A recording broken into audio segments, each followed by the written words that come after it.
Apocalipsis capítulo 1. Vamos estudiar esa mañana, si Dios nos permite, del versículo 8 hasta el versículo 20. 12 versículos. Vamos a terminar el capítulo 1. Apocalipsis capítulo 1, versículo 8. Adelante. Los que pueden pararse, párense por favor en reverencia a la palabra del Señor. Dice así la santa palabra de Dios: yo soy el alfa y la omega, principio y fin, dice el Señor, el que es y que era y que ha de venir, el Todopoderoso. Yo, Juan, vuestro hermano y copartícipe vuestro en la tribulación, en el reino y en la apariencia de Jesucristo, y en la paciencia, de Jesucristo, estaba en la isla llamada Pátimos por causa de la palabra de Dios y el testimonio de Jesucristo. Yo estaba en el Espíritu en el día del Señor y oí detrás de mí una gran voz como de trompeta que decía: yo soy el alfa y la omega, el principio y el último. Escribe en un libro lo que ves y envíalo a las 7 iglesias que están en Asia: Éfeso, Esmirna, Pérgamo, Tiatira, Sardis, Filadelfia y Laodicea. Y me volví para ver la voz que hablaba conmigo, y vuelto vi 7 candeleros de oro, y en medio de los 7 candeleros a uno semejante al Hijo del Hombre, vestido de una ropa que llegaba a los pies, ceñido por el pecho con un cinto de oro. Su cabeza y sus cabellos eran blancos como blanca lana, como nieve, sus ojos como llama de fuego, y sus pies semejantes al bronce bruñido, refulgente como en un trono, y su voz como estruendo de muchas aguas. Tenía en su diestra 7 estrellas, de su boca salía una espada aguda de 2 filos, y su rostro era como el sol, como cuando resplandece en su fuerza.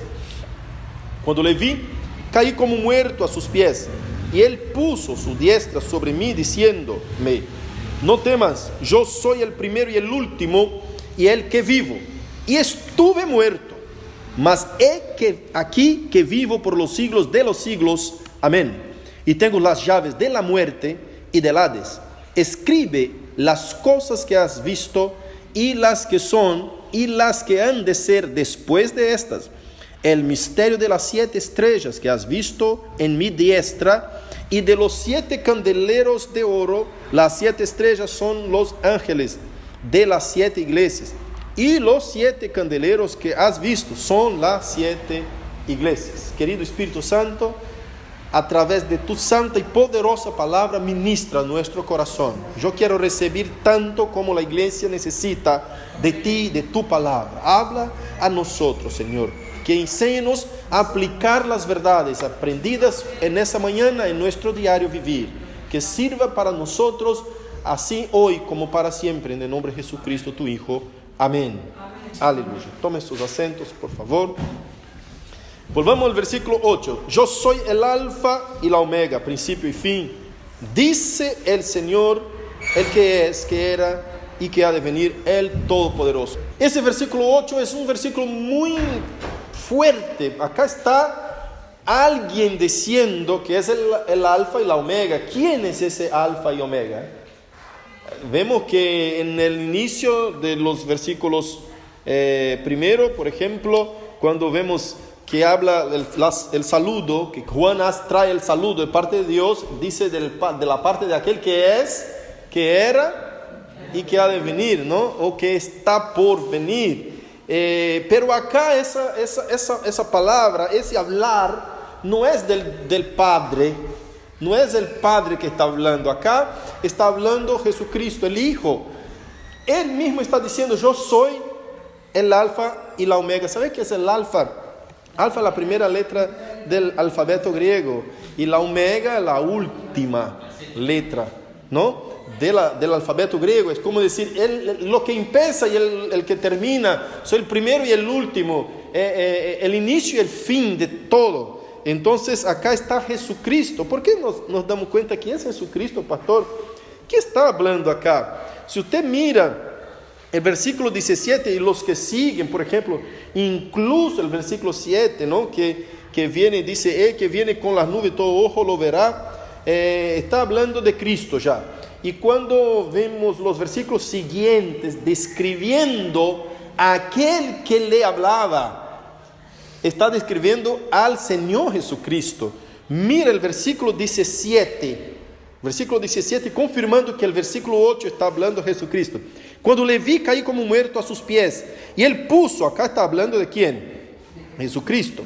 Y él puso su diestra sobre mí, diciéndome: no temas, yo soy. Y repite la misma palabra, vuelve a decir lo que dijo en el versículo 8. Yo soy el primero y el último. Y ahí dice, ahí seja, porque ahí no hay duda de que es él. Y el que vivo, estuve muerto, mas he aquí, vivo por los siglos de los siglos. ¿Quién es el único que estuvo muerto? Jesucristo. Entonces Jesús confirma acá y nosotros vemos que es Jesús que está hablando en ese momento. Yo soy el alfa y el último, el principio y el fin, el que es todopoderoso, el que es, que era y que ha de venir. Jesús muchas veces dijo: yo y el Padre somos uno, ¿no? Yo y el Padre somos uno.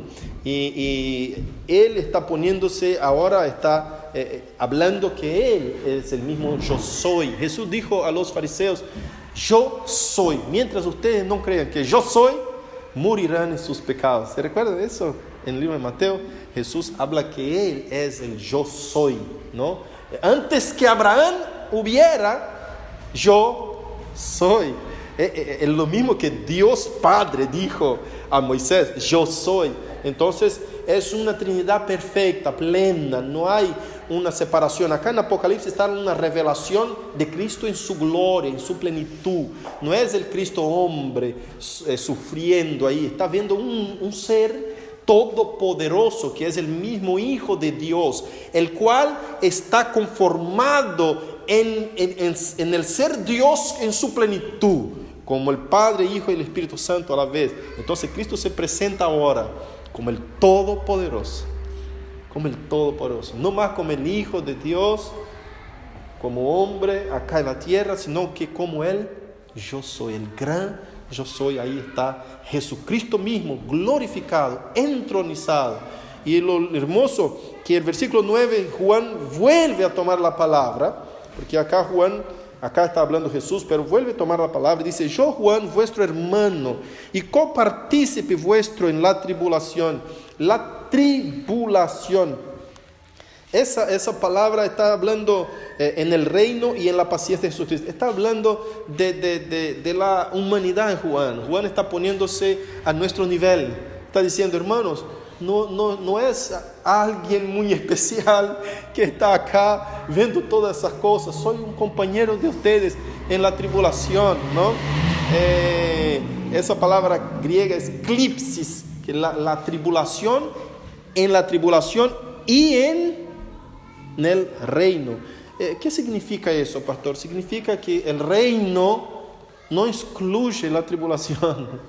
Estamos viviendo en el reino de Dios como seres humanos que sufren la paciencia, porque acá él dice: y en la paciencia de Jesucristo. Y esta palabrita paciencia significa aquel que soporta. No es una paciencia de estoy esperando con paciencia, pacientemente. No, la paciencia de la tribulación. ¿Sabes qué es la paciencia de la tribulación?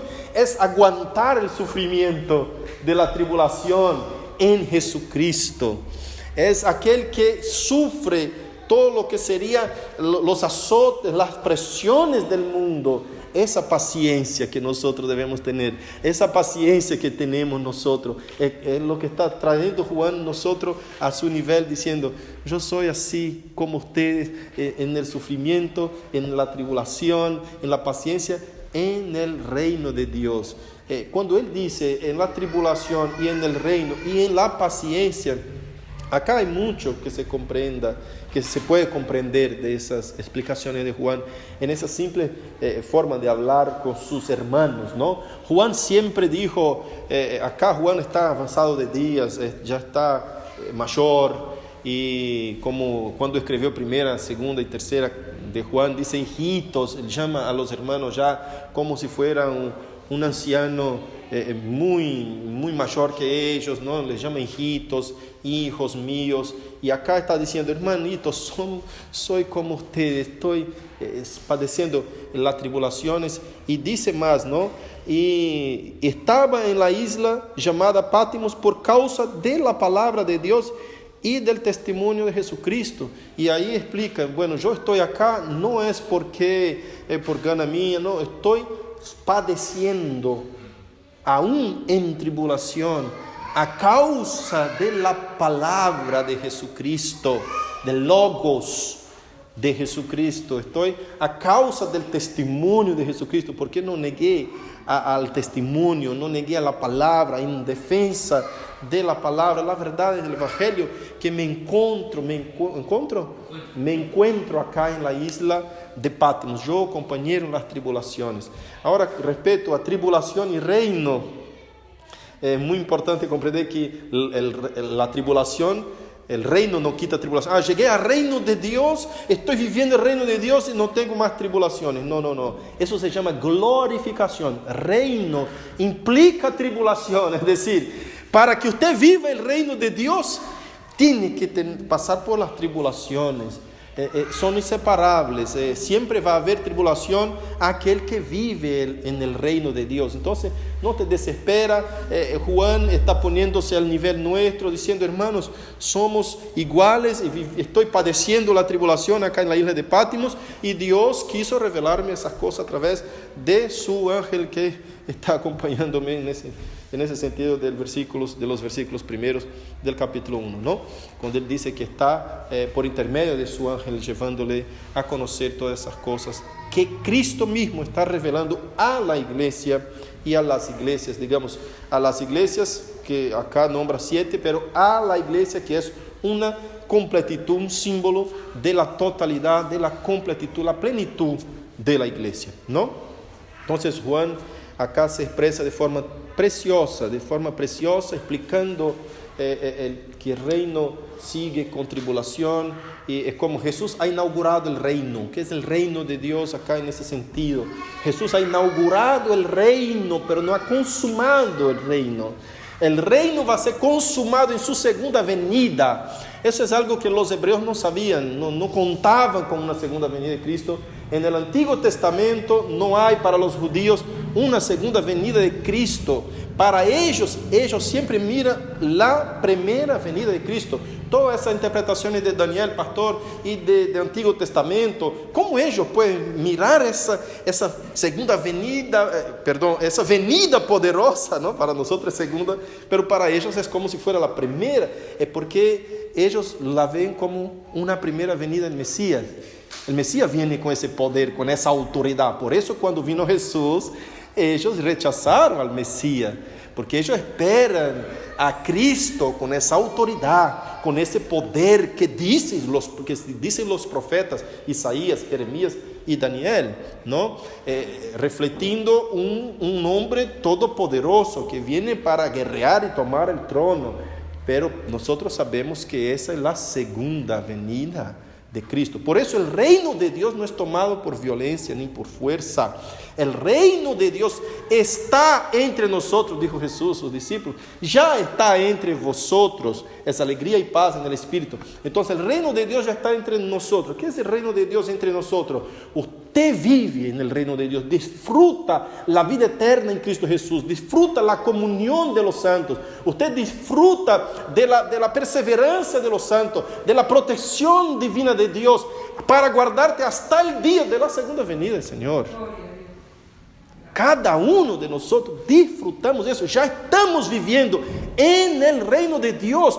Cuando queremos ganar un alma para el Señor Jesucristo, estamos queriendo hacerla adentrar en el reino. Vení conocer el reino de Dios. Usted no lo conoce, está parte del reino. Vení conocer, meterla dentro del reino para que le abra la visión. Es como está en un mundo afuera, oscurecido por el pecado, y queremos meterla dentro para que abra los ojos y vea el reino de Dios en su plenitud que Cristo conquistó en la cruz del Calvario. Entonces, ese reino fue inaugurado por Cristo, ¿no? Fue inaugurado por Cristo.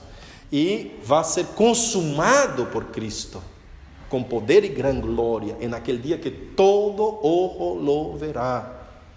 Entonces, en ninguna parte de la Escritura podemos extrair que Cristo vendrá silenciosamente, arrebatará un pueblo silenciosamente y después cómo va a ser la gran aparición de Cristo en los cielos. Solo si fuera una tercera venida, pero en segunda venida no se puede hablar de algo silencioso, porque malinterpreta algunos textos como el ladrón que viene por la noche, estarán dos en el campo, una será llevada, otra quedará. Se malinterpreta eso y dicen, cuando dice también que viene como relámpago, entonces como rápido, la gente lo interpreta así, pero no es como rápido, es como cuando Jesús habla en capítulo 24 de San Mateo, que Él vendrá como relámpago, está diciendo, el contexto, el versículo anterior dice, si alguien te dice, ahí está el maestro, ahí está él, ahí está en el interior de la casa, no lo creas, porque vendrá como relámpago, no está metido en el interior de la casa, no está oculto él vendrá a la vista de todos. Entonces, en ese contexto de un relámpago que es imposible que usted vea, aunque esté de espalda, un relámpago pasó allá a mis espaldas, usted lo ve acá. Entonces, es impresionante la comparación que pone Cristo para expresar que Él vendrá de forma poderosa, no viene pacíficamente, viene para pisar, aplastar sus enemigos, nuestros enemigos, los enemigos de la iglesia. Viene Cristo con esa autoridad conquistada, viene con poder para pisotear a los enemigos de la iglesia y sus enemigos. Vamos a seguir acá un poquito. Versículo 10 dice, yo estaba en el Espíritu en el día del Señor y oí detrás de mí una gran voz como de trompeta. Si alguien te dice que en la Biblia no hay ese día del Señor, ahí está. Apocalipsis habla del día del Señor. Estaba Juan en el día del Señor. Y la mayoría de los intérpretes lo tienen ese día del Señor, no como el gran día que habla Malaquías. Obviamente no estamos hablando del gran y terrible día ese que mismo Juan va a relatar acá más adelante. Pero está hablando, estaba yo en el día del Señor, en el día del Señor que sería el día de la resurrección, el día de pacto, el día de que Cristo nos rescató, sería como el sábado cristiano, el sabbat cristiano, que sería el día de descanso de los judíos, por ejemplo, sería el domingo, el día que Jesús ha resucitado. Entonces él está diciendo, yo estaba en el día del Señor y oí atrás de mí una gran voz como de trompeta. Qué tremendo. Y decía, yo soy el alfa. Mira, de vuelta. ¿Quién está hablando? Jesús. Jesús en el versículo 11, en el versículo 17, en el versículo 8, todo está hablando lo mismo, identificándose ahora como el ser todopoderoso, ¿no? Yo soy el alfa y la omega, el primero y el último.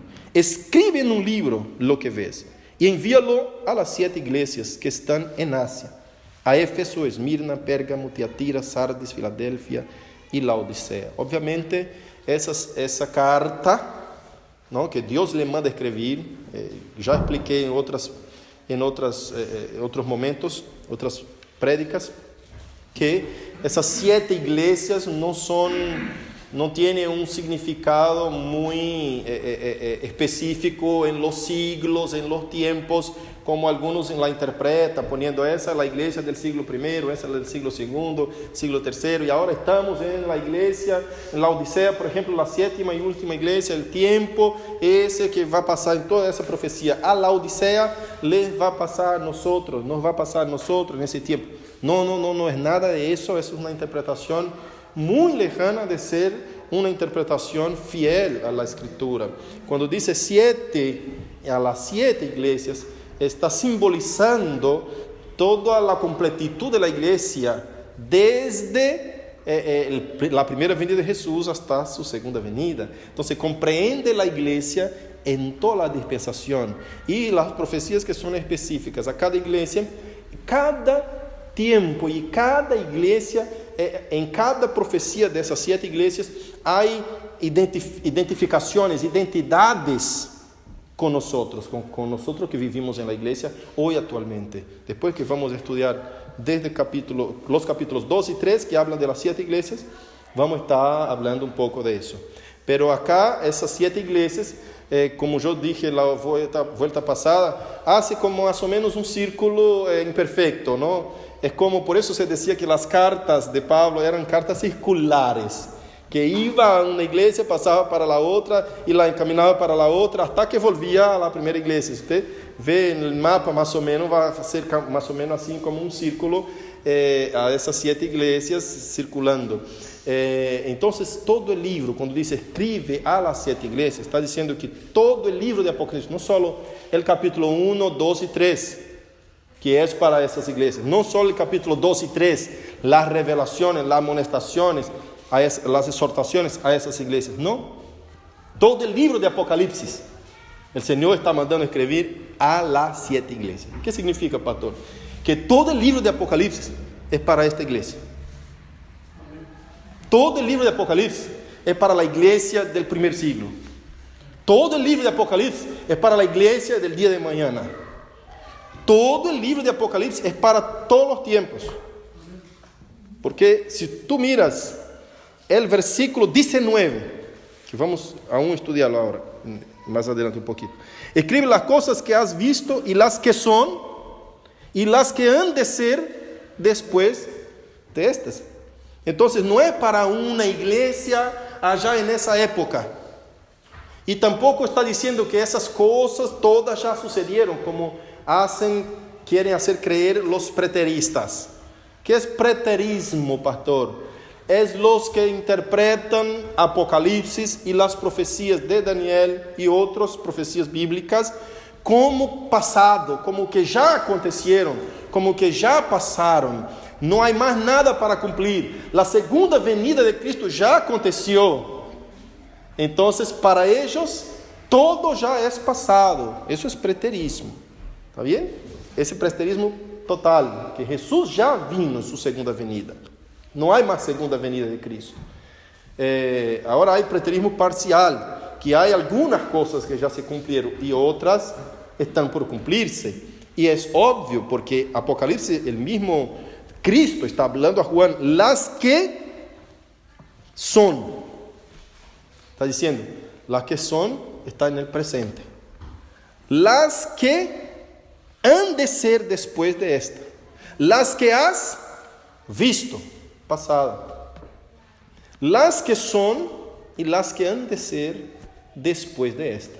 Entonces hay intérpretes que dicen que cuando dice las que has visto, no solo refiere a lo que él ya vio de visión, sino que las cosas que él vio pasar, que ya han pasado, que están en el pasado, para la iglesia, ¿no? Entonces a la iglesia de todos los tiempos va a encontrarse en cosas pasadas, en cosas presentes y en cosas futuras. Es decir, hay cosas que solo van a terminar en la glorificación. Es decir, ¿qué es eso, pastor? En la segunda venida, la consumación, cuando Cristo venga a consumar todo y glorificar a su pueblo, a su iglesia. Entonces, ahí no va a tener nada más que pasar, porque incluso el juicio final, ¿no? Después que la iglesia es arrebatada, va a haber el juicio final y aún sigue la profecía del libro de Apocalipsis. Después del arrebatamiento, vamos a seguir con el juicio, vamos a ver la muerte de la muerte, vamos a presenciar echar al fuego, al lago de fuego, los que no están escritos en el libro de la vida, porque vamos a estar todos ahí delante del trono del Señor. Entonces, aún después del arrebatamiento, va a seguir sucediendo cosas que Apocalipsis ha profetizado. Entonces, para la iglesia en todos los tiempos, muy claro eso en el libro de Apocalipsis, en ese versículo 19. Y viene el versículo 12, y me volví para ver la voz que hablaba conmigo, y vuelto vi 7 candeleros de oro. Qué tremendo. Y en medio de los 7 candeleros de oro, uno semejante al Hijo del Hombre, vestido de una ropa que llegaba hasta los pies. Acá hay algo precioso, porque ahí está Jesús metido en medio a los candeleros de oro. ¿Saben qué los candeleros son? Versículo 20 nos enseñó que son los candeleros. ¿Qué serían los candeleros? Las 7 estrellas son los ángeles de las 7 iglesias. Y los 7 candeleros que has visto son las 7 iglesias. Cristo está en medio a las 7 iglesias, está en medio a los 7 candeleros. Él vio, Juan, imagina la presencia y dónde está. Abra un poco tu visión ahora y deja contemplar en dónde está Juan. Ahí está frente al gran trono blanco, escucha una voz tras de él, y la voz, cuando él mira, él ve los 7 candeleros. Ve que es como la imagen del santo de los santos, del tabernáculo, del lugar santo, que es más o menos donde está él, y el atrio que ve atrás y mira a Cristo en medio a los 7 candeleros. En la imagen del antiguo tabernáculo, es un candelero con 7 llamas, representando al Espíritu Santo en sus 7 operaciones y plenitudes, en toda su plenitud, ¿no? En sus 7 operaciones y manera de actuar en la iglesia y en el mundo. Como estudiamos la otra vuelta, Isaías 61, si no me falla la memoria, 11, Isaías 11, ¿no? Pero vemos acá ahora, no Jesucristo con un candelero, vemos con 7 llamas, vemos 7 candeleros ahí ya representando no más al Espíritu Santo, sino que a las 7 iglesias, ¿no?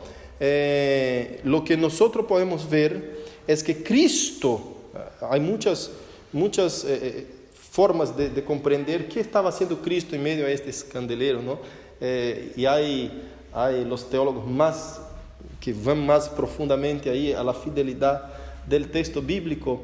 Nos dice que Cristo estaba como haciendo mantenimiento, un mantenedor de ese candelero, como haciéndole con que la llama no apagara, cuidándole en medio, dice el texto, en medio a los 7 candeleros estaba hablando Jesucristo, y Juan estaba con frente para allá, para el trono, y su espalda escuchó una voz, y Jesús ahí estaba como haciendo mantenimiento a las iglesias, cuidando las iglesias. Jesús es el que cuida su iglesia y está Él en el medio de su iglesia. Es preciosa esa visión de Juan cuando él mira hacia atrás y ve algo.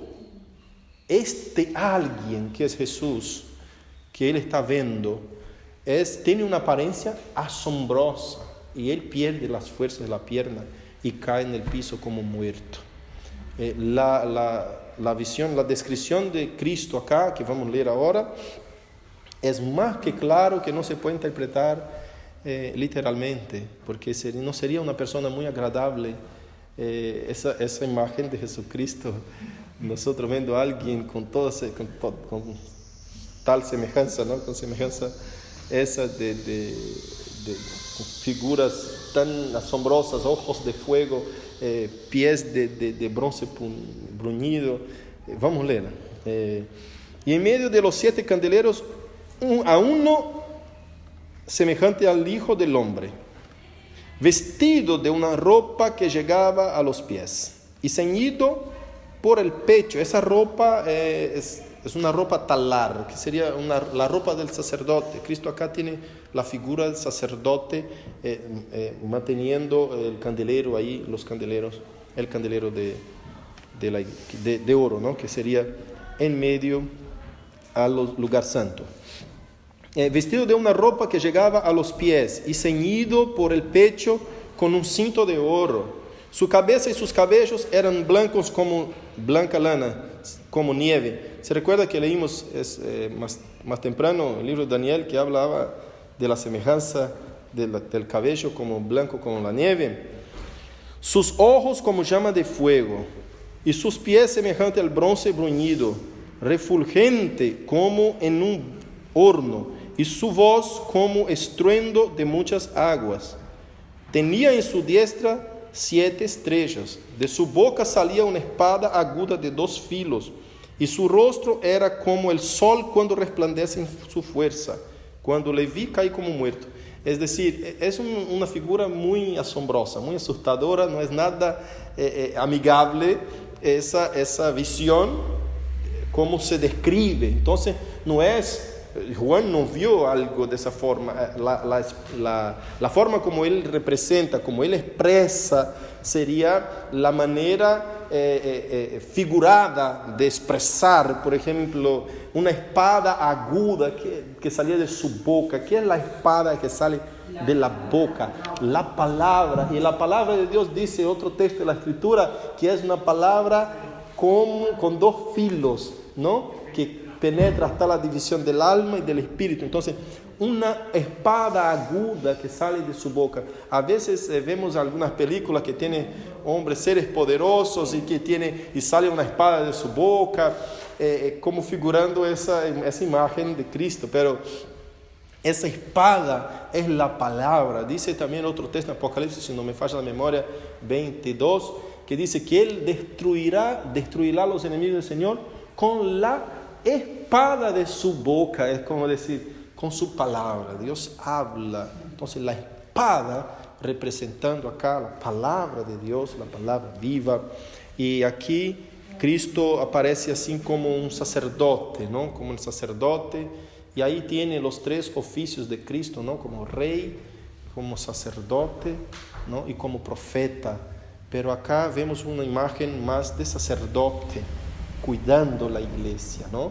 Y también vemos una imagen de rey, que cabello blanco, como el rey que juzga, el rey que tiene poder, el rey, los cabellos blancos, los ojos como fuego, los pies como bronce, que sería el que pisa, el que da el derecho, le juzga y pone juicio, ¿no? Como representando toda esa autoridad, esa fuerza, las tres formas que Cristo manifiéstase en el mundo y en la iglesia.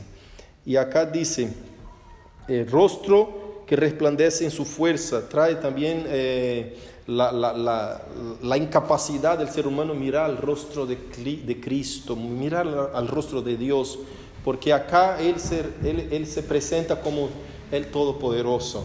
Y usted se recuerda que Él dijo en el libro de Éxodo a Moisés que nadie puede mirar su rostro y seguir vivo, ¿no? Capítulo 33 de Éxodo.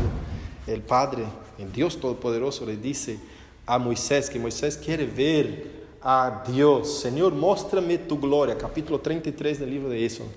Muéstrame tu gloria, Señor. Tu gloria yo quiero ver, ¿no? Y el Señor le muestra por espalda y dice, Moisés, nadie puede ver mi rostro y seguir vivo. Entonces Cristo se muestra acá, se presenta como ese Dios Todopoderoso, que nadie puede ver su rostro, como el sol en su fulgor. Imagínate mirar al sol al pleno mediodía, no sé qué hora más quema el sol, imposible que usted vea algo, usted no puede identificar nada en el sol, apenas te ciega la vista y no puedes ver los detalles del sol ahí, es una luz tremenda. Entonces la cara, el rostro del Señor no se podía mirar.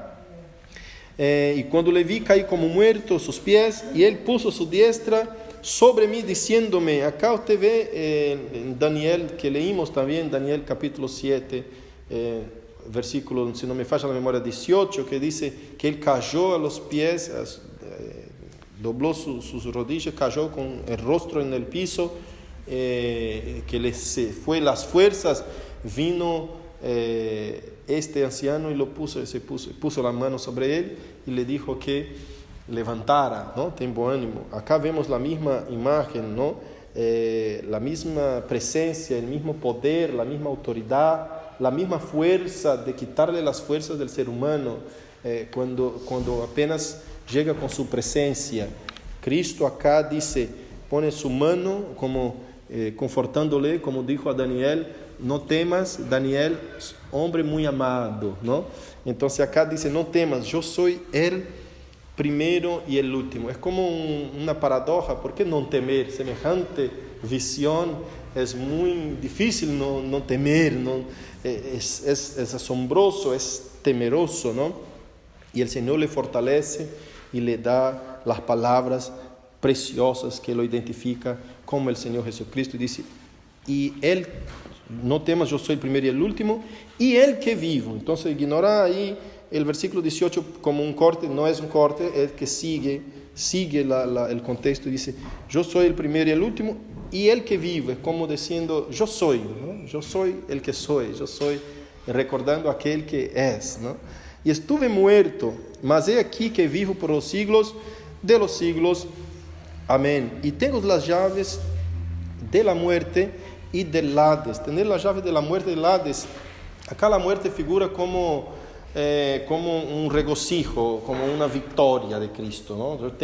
Yo he vencido la muerte, yo pasé por encima de la muerte, yo tengo las llaves de la muerte, es decir, y del Hades, porque el Hades y muerte siempre caminan juntos, aparecen siempre juntos en el libro de Apocalipsis. Es como la muerte es el estado que el ser humano queda después que deja la vida.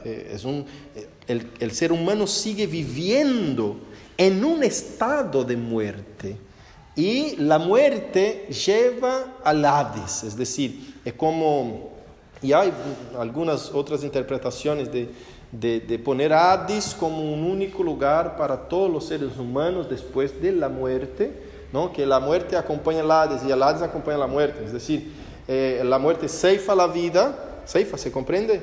Ceifa, traga la vida, la muerte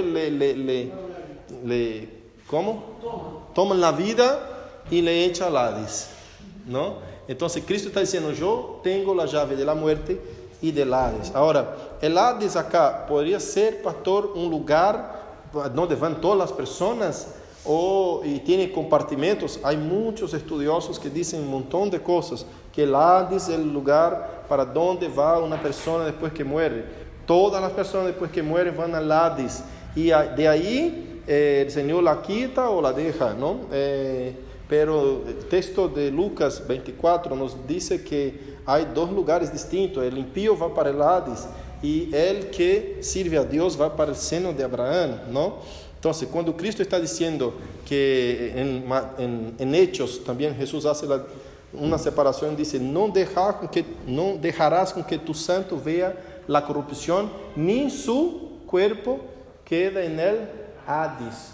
Entonces está hablando que Jesús jamás iba al Hades. Entonces, aparentemente esa palabra que se refiere en el libro de Hechos y acá en Apocalipsis, cuando se presenta Hades de esa forma, está hablando no a un lugar específico para donde van todas las personas, sino que a un lugar después de la muerte. Es decir, no va a quedar ahí en el Hades el justo, no va a quedar la muerte, no tiene poder para llevarlo al Hades, a ese lugar en donde están los impíos sufriendo. Y algunos dicen que hay un lugar llamado Hades y que es repartido, lugares de buenas personas, lugares de malas personas.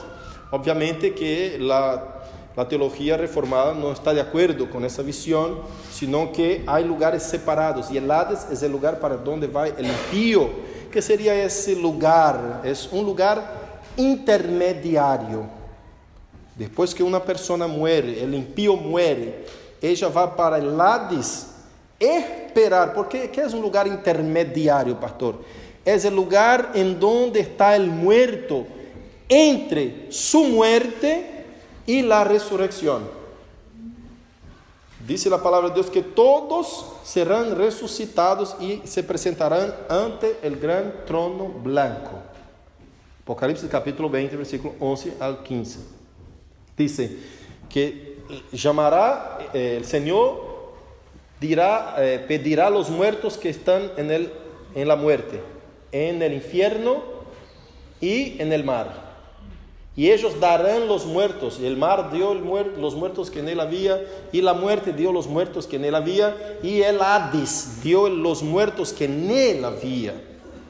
Entonces todos salieron y fueron a estar en la presencia del gran trono blanco. Y el que no fue encontrado escrito en el libro de la vida fue lanzado en el lago de fuego. Entonces, ¿qué sería el Hades? El Hades sería el lugar intermediario. Después que muere el impío, está en el Hades, que sería un lugar de sufrimiento, ¿no? y ya está sufriendo, no es que está en un lugar hermoso como el seno de Abraham, está en un lugar de sufrimiento. Y cuando Dios llamar para ser juzgado, para presentarse ante el gran trono blanco, esas personas van a salir de ahí, del Hades, porque no es el lugar final del impío. ¿Dónde es el lugar final del impío?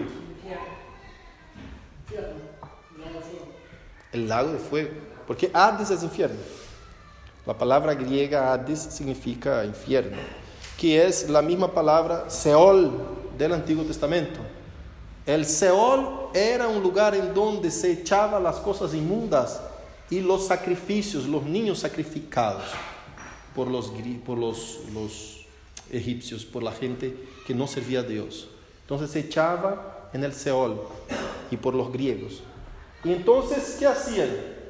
Se echaba fuego ahí para quemar. Entonces nunca dejaba de haber fuego en el Seol. El Seol era donde se quemaban las cosas inmundas y se quemaban todas las cosas y nunca podía dejar apagar el fuego. Se mantenía el fuego siempre prendido en el Seol. Y la palabra griega traduciendo Seol del Antiguo Testamento para el Nuevo Testamento es Hades. Esa es la palabra que traduce Seol, ¿no? Entonces la palabra que traduce Seol trae la idea de que es un lugar en donde va a haber un sufrimiento, una punición, un castigo, ¿no? Para aquel que no está en Cristo. Entonces, esas comparaciones del Antiguo Testamento para el Nuevo Testamento, hay que estudiar un poquito más a fondo lo que significa Hades, Seol. Después, en otro tiempo, puede ser que les traiga un poco mejor la explicación de eso. Amén. Hay varias divisiones de ideas, de pensamientos, para dónde van los justos y para dónde van los impíos después de la muerte.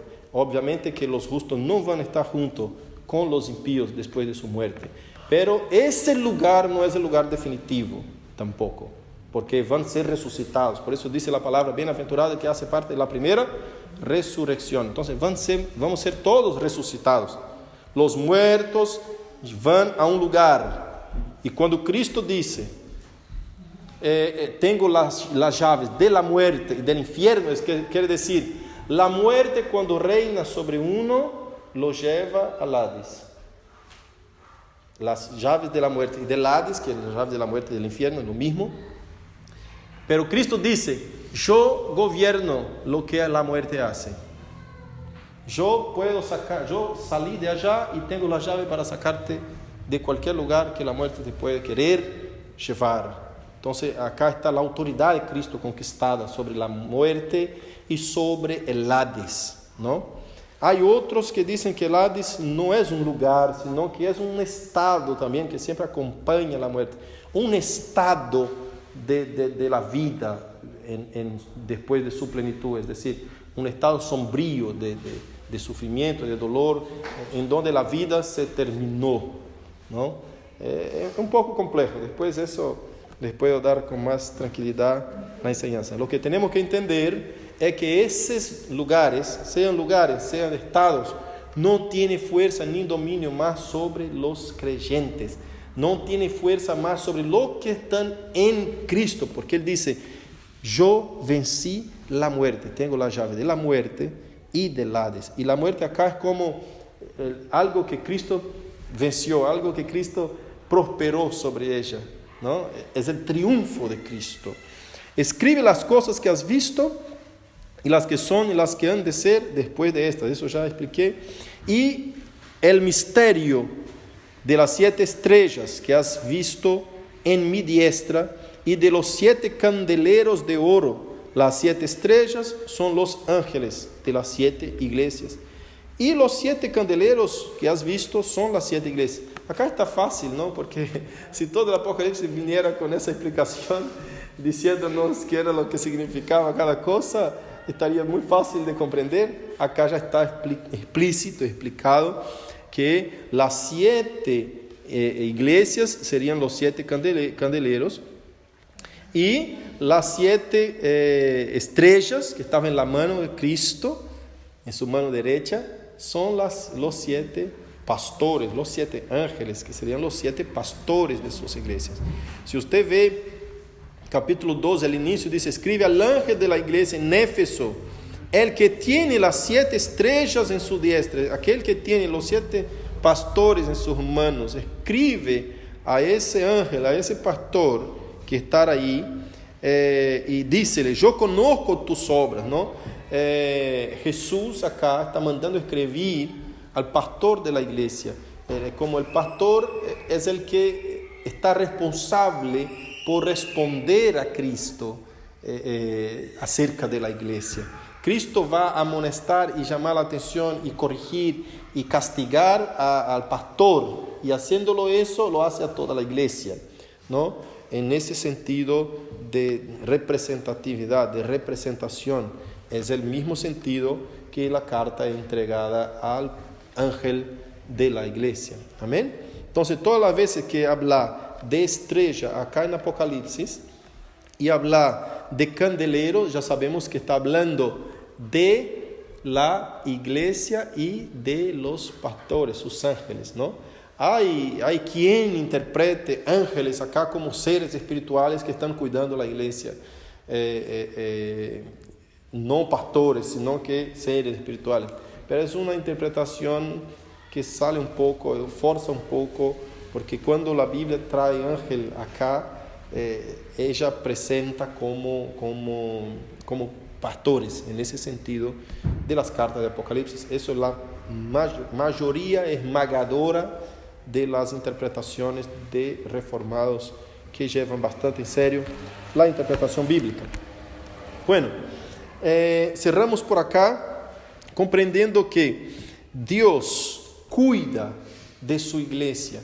Cristo está en medio a las iglesias, cuidándolas cada una de ellas. Cristo mismo llega y amonesta sus iglesias. Las visiones que Juan tiene es para la edificación de su pueblo, la edificación de su iglesia. Tengamos en cuenta que nunca seremos abandonados como iglesia, y el libro de Apocalipsis es entregado a nosotros como iglesia, a su pueblo, para comprender cosas maravillosas y la victoria de Cristo sobre todos sus enemigos, ¿no? Y la victoria de su pueblo, obviamente, que está en Cristo. Amén. Alabado sea Dios para siempre. Cortamos por hoy, terminamos por acá y vamos a estar orando para dar término a la palabra.